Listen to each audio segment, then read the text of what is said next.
To everyone for coming. Thank you to MedSoc for putting out an olive branch and inviting us and our two intersex talkers who are going to be talking with us in a second. I'd like to show you a video very quickly for Intersex Awareness Day, which is on Wednesday. I'm not sure if you know that, but we had a really great day on Wednesday, which was a social media real success.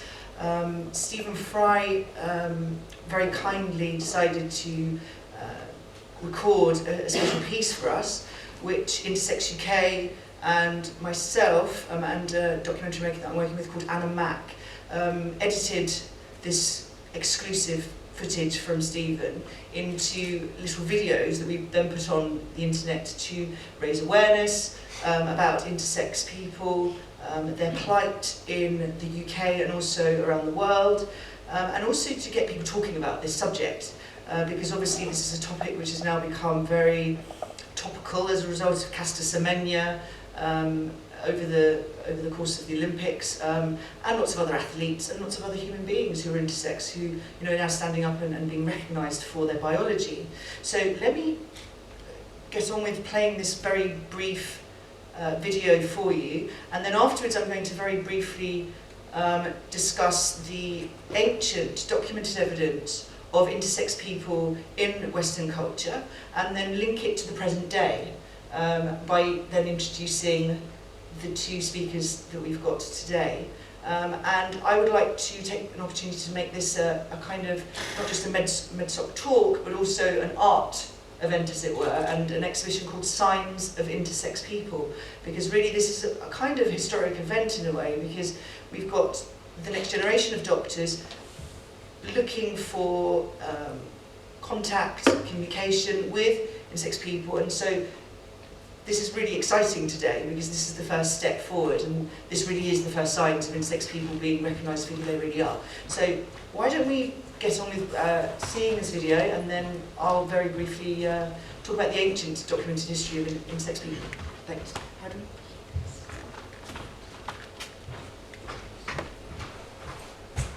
Hello, my name is Stephen Fry and I support the rights of intersex people.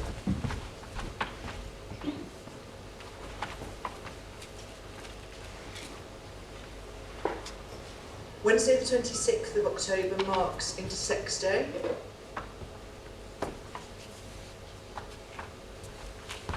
It's a subject that I think could regard as maybe the next frontier in a moral crusade for dignity and rights of people who've been overlooked, in our culture at least, for many, many hundreds of years, but who have existed throughout human history and have been accepted in many past cultures and understood and valued.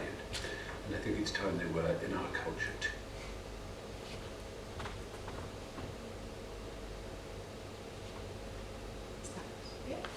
Okay, great. So that's Stephen being very supportive and realising the historical evidence of intersex people in our culture, not just in our culture, but actually cultures around the world. So I'm going to take you through three very quick masks, which are evidence of intersex figures that existed in early Western culture that a lot of people don't know even existed. They often don't appear in museums around the country. Unfortunately, they don't even appear in the Museum of Classical Archaeology here in Cambridge. But what's brilliant is that I actually exhibited these for the first time as a premiere in the Museum of Classical Archaeology. So this has now started to gain pace. And the first one that I'd like to show you is, this is the mask of Hermaphroditus. Now, obviously, hermaphroditus is the etymological root of the word hermaphrodite, which is a kind of archaic and non-PC way of saying an intersex person. And to be honest with you, it's also misleading because hermaphroditus was obviously a specific figure. If you look, it was someone who had breasts and a small penis, but was a female form. And there are human beings that do have these bodies that are identical to hermaphroditis's. But obviously, hermaphroditus doesn't include all the other variations of intersex bodies that do exist as well. So it's misleading and inaccurate to call someone who's intersex a hermaphrodite because it relates specifically, really, etymologically to hermaphroditus. So that's the first one. A figure of, in Ovid's Metamorphosis, a figure of tragedy. That's how he's left to us. Someone who even loathes his own self-image, that's what we're told. But before the Roman and Ovidian, I guess, representation, and lots of other artists represented him like that as a tragic character as well, Aphroditus was seen as a figure of union and marriage in early sort of Greece, and was actually called Aphroditus. And it's actually quite fascinating. I think you should probably look it up, the story of how the depictions evolved from being quite revered to then something that was seen as quite tragic as a human being in a form. This is the next mask. This is called the castration mask of Agdistis. Agdistis was an ancient Greek goddess, originally from Anatolia, Phrygia area territories, seen as a kind of a modern-day Turkey, kind of. And the mythology behind Agdistis, she was seen as a goddess of having both male and female genitals. But as the mythology evolved, we're now then told that she was castrated by male deities who feared her uncontrollable, wild power. She was seen as a goddess of wild nature, and often depicted with beehive on her head and bees and flowers and things like this. What's interesting is that Agdistis had a priesthood, or a priestesshood, it depends how you want to see it, that also were then forced, or had to then reenact the same mythology that she had gone through. So we then have a festival of castration in early Western culture, a lot of people don't realise, called Dies Sanguinis, which involved this priesthood of Agdistis actually acting out that mythology of castrating themselves, and basically ripping apart this idea of androgyny, this idea of intersex, this idea that an individual could be both male and female biologically at the same time. And I do think that the castration of Agdistis is a pivotal point in Western culture, where in religion and in culture we are viewing essentially the quite literal ripping apart and binarisation of intersex figures, which then was bestowed upon then human beings who had very similar bodies to themselves. I think it's quite fascinating. It's probably something you should look up, because I'm afraid I don't have a lot of time to sort of go into major detail about it. This is the last one. It's the Mask of Phanis. Now, this was one of the first deities that I can find in Western culture that is very definitely intersex. It was Phanis was seen as a god of the sun, seen as both male and female, and depicted as that as well, with ambiguous genitalia. And Phanis in mythology is seen as being swallowed by Zeus, who then consumed the intersex god's power, apparently, so we're told, and then redistributed it to the new pantheon of children that were Zeus's children. So this is the mask of Phanis, and was born from the silver egg, hence the silver egg here. So we're going to leave those there, and now I'd really like to bring it to the modern day, because obviously there's a real plight here, there's a real problem. It's not just me saying it, it's not just the intersex people who are going to be speaking to you in a minute about this. Human rights charities around the world have been incredibly vocal for years and years and years. The United Nations, Amnesty International, it's endless really the amount of charities that have been talking about this. And what's brilliant about the scenario we're in right now is that there's lots of interest in this subject, there's lots of debate. There is a lot of debate in the media. Unfortunately, often it's depicted that it's not traditional to view gender as anything as black or white.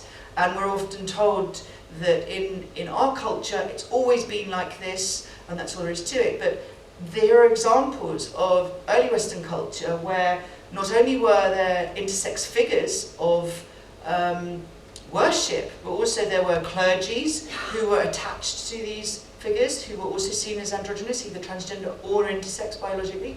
And also we have documented proof of intersex people being born.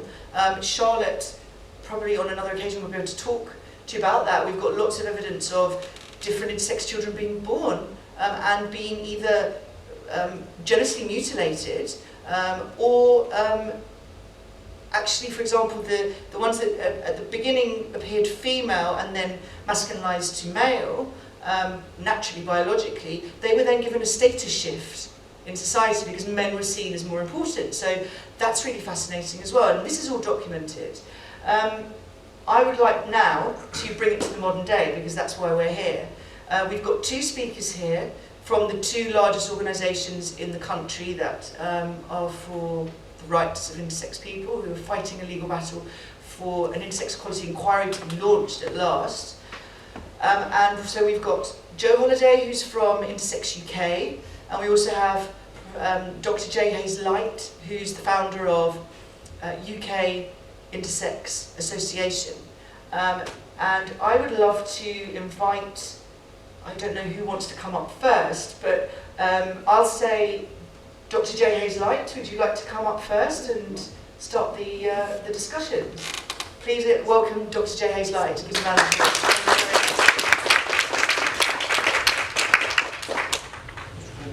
Point out real quick. Could you maybe introduce yourself in the meantime? Yes.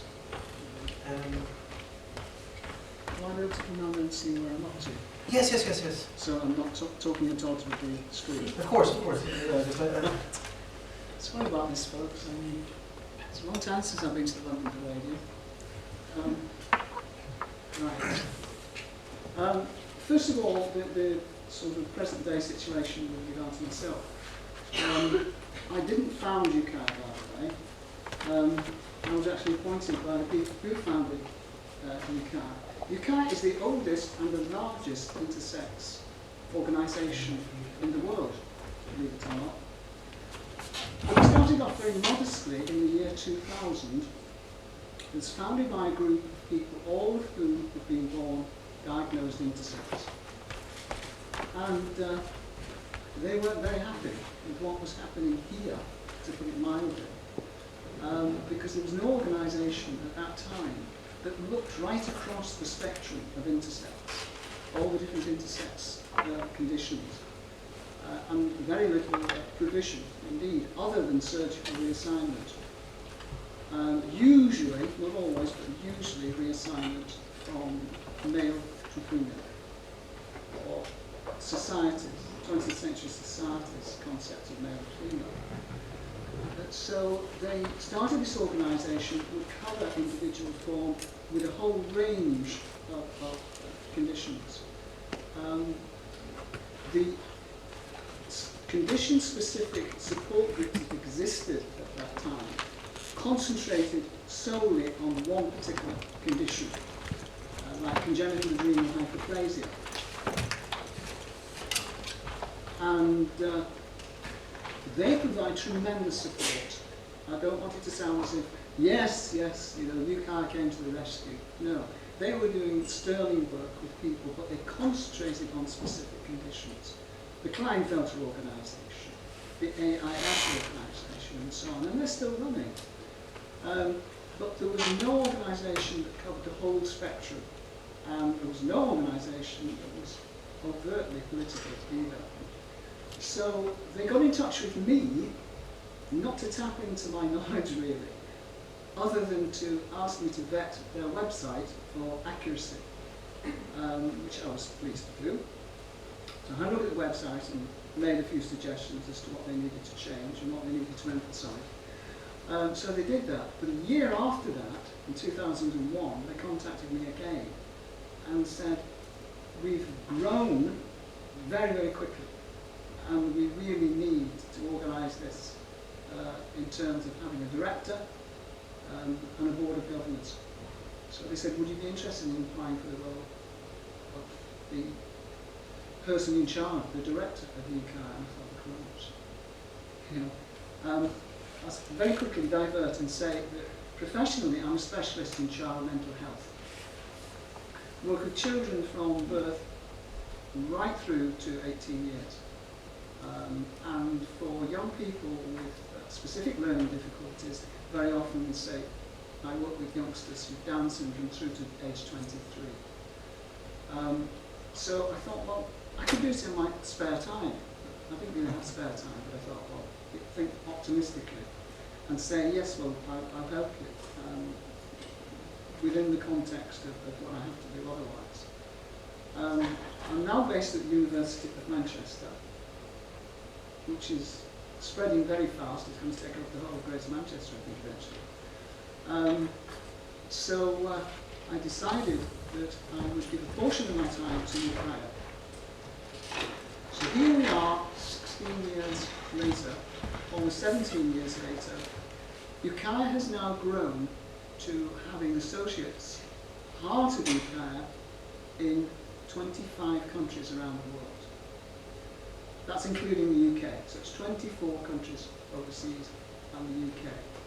And we have a large staff, we have a board of governor trustees in this country, and every associated country has a board of trustees to oversee what is being done for intersex people in that particular country. And this particular opening screen is just simply the front cover of a book that we produced, Ukiah Past, Present and Future. Now, which one do you want to? Any key? Yeah. Right. That's the associate card that we issue to people who become associates of Ukiah, which means it's not like a club that you join, but it means that you have access to all the information that we've gathered.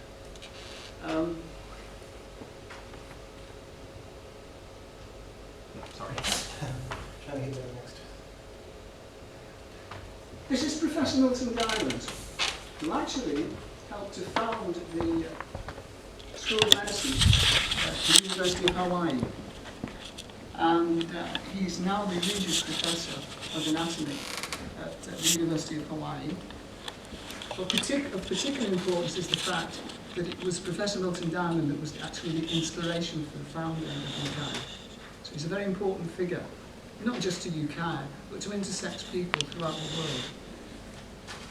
I would say he was one of the world's leading authorities on intersex conditions. This is just the background. This actually wasn't produced for this session.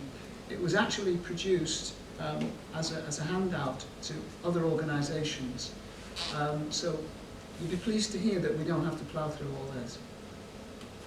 The principles on which we were founded are interesting because we put total opposition to cosmetic surgery on intersex infants and in an attempt to normalise their appearance.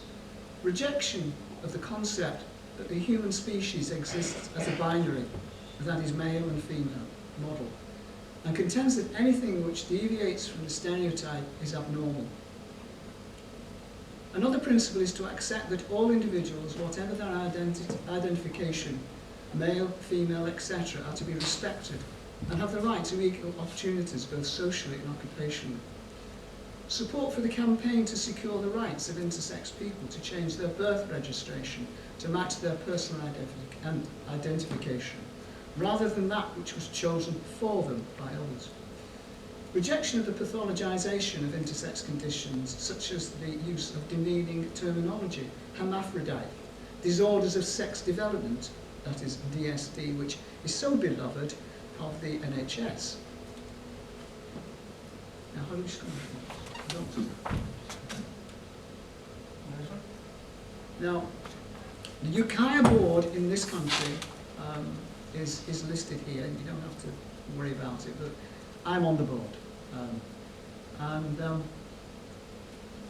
We also have overseas consultants in different countries around the world. This particular list is Pakistan, the United States, the USA, yes, USA, and Kenya.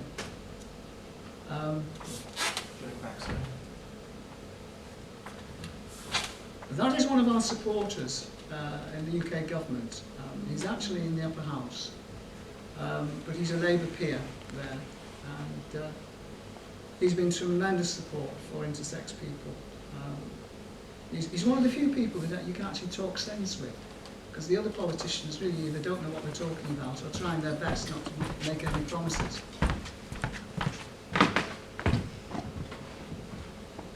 Sorry, this is not working.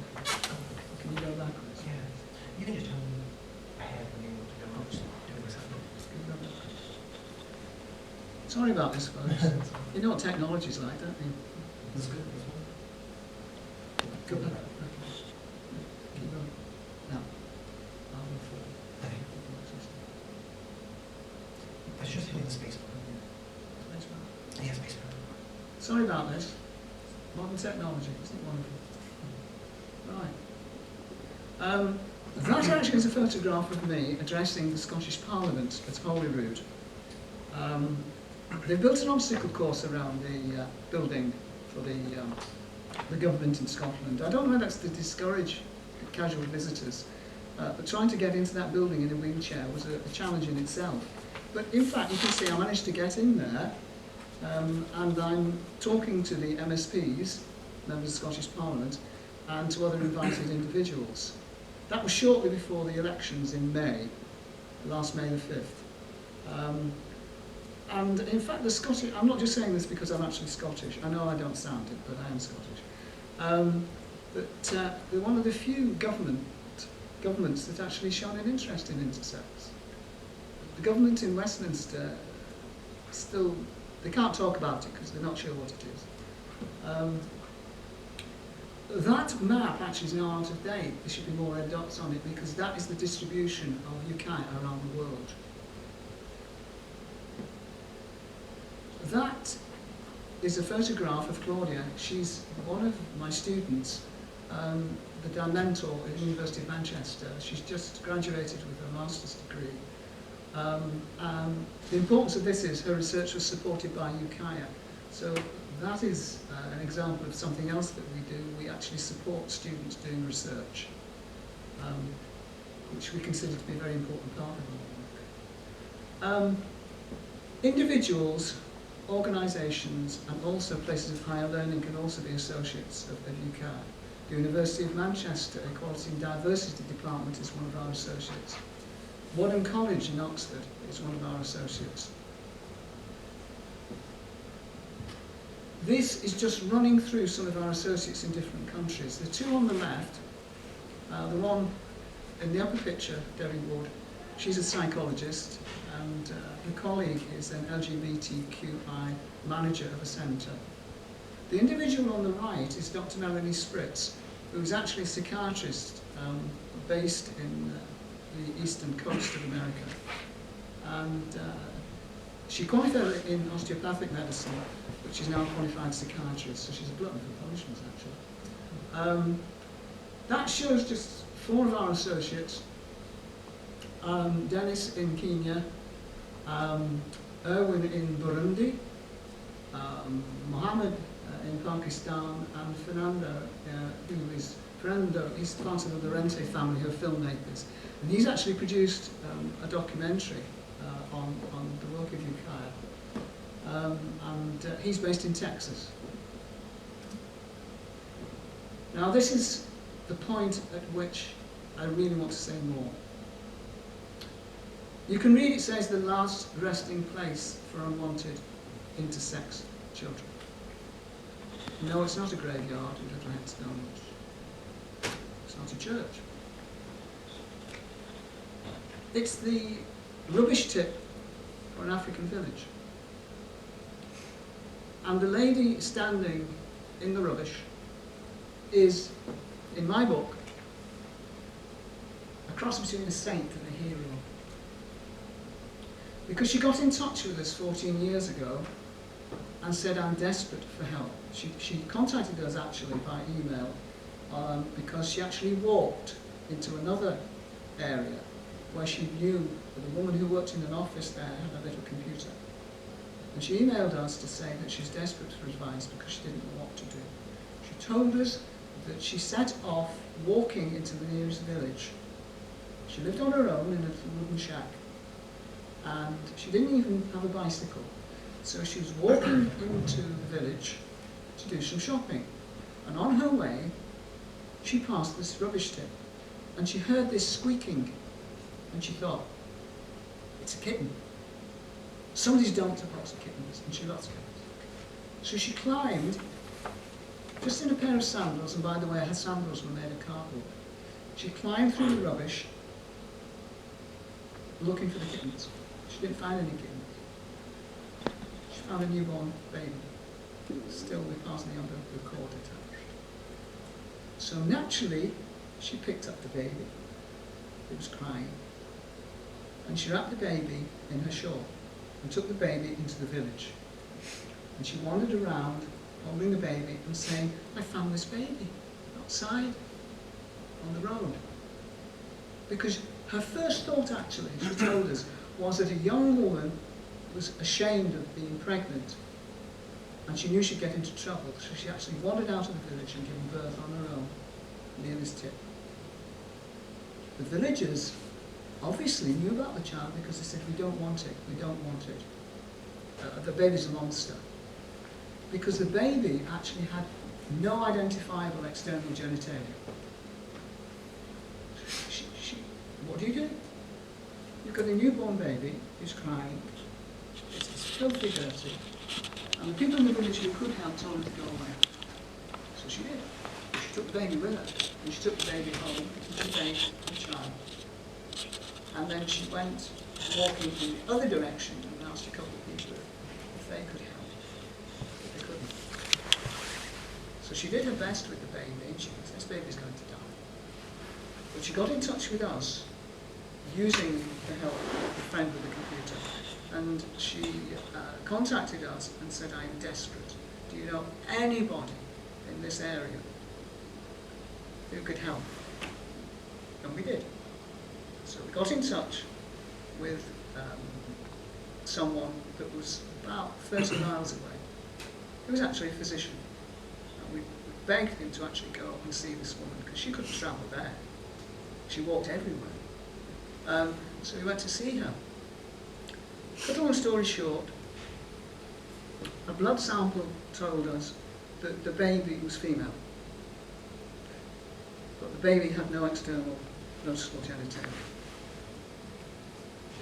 But internally, and in terms of karyotype, the child was a little girl. I wish it ended there, but it didn't. She lived in this little shack with the baby, who is now 14 years old. She's healthy, she's happy, she's got a wonderful mother, who also has got another 13 children that she found had been thrown away. She's now got 14 intersex children living in her little house.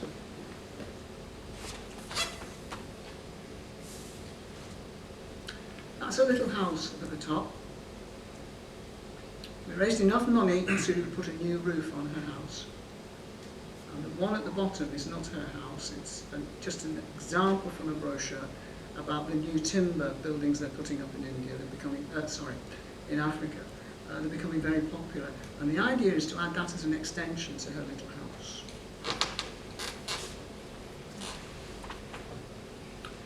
And the school nearby that takes this, I didn't make this up, I really didn't. But the school that was nearest to her little house is called Sub-Ukiah.